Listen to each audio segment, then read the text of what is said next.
Right now, I'm actually sitting in your state of Ohio. You served in Congress here in the 90s.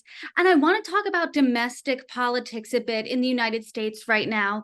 After this attack, we saw some politicization of the moment, some on the right blaming the Biden administration, some on the left blaming Israel. What's your read of the political implications right now in this moment? Well, I think this is very serious, and in fact, I expect that our Jewish communities will be spending as much time or more on the domestic political situation than equal to what we spend in terms of providing support and help here to the victims. In fact, I have to tell you that every Israeli government official that I've spoken to in the last 72 hours, the first thing they ask me is, are we fully active and engaged in domestic politics? Because they know they need the political support of the United States. They ask me that before they ask me.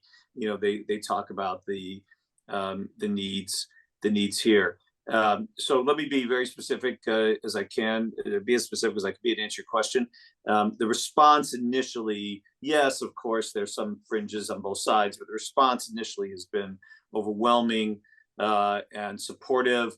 President, the Secretary of State, the members of Congress, local officials.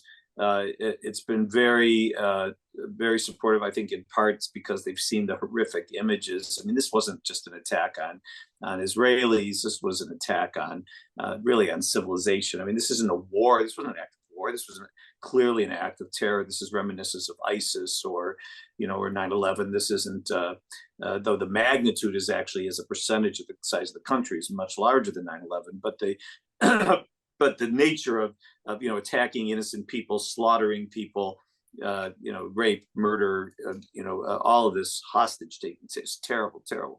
And so I think that the domestic situation, people understand that what's happened here is horrific, but the issue is not whether we have the political support today. The issue is whether we can maintain that support day in and day out as Israel goes about the business that they must of eradicating this threat. And we remember what it was like when America went about the business of eradicating the terror threat. After 9/11, at first there is wide consensus, and then there starts to be backlash.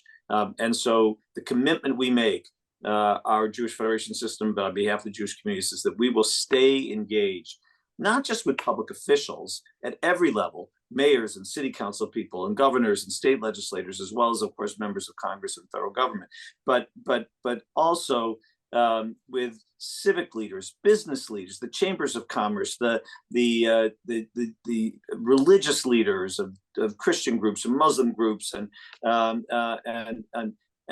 other ethnic groups, labor unions, to make sure we keep them apprised of why Israel is doing what it's doing and why Israel needs the support and the time to do what's needed to be done. And we are committed to that ongoing effort.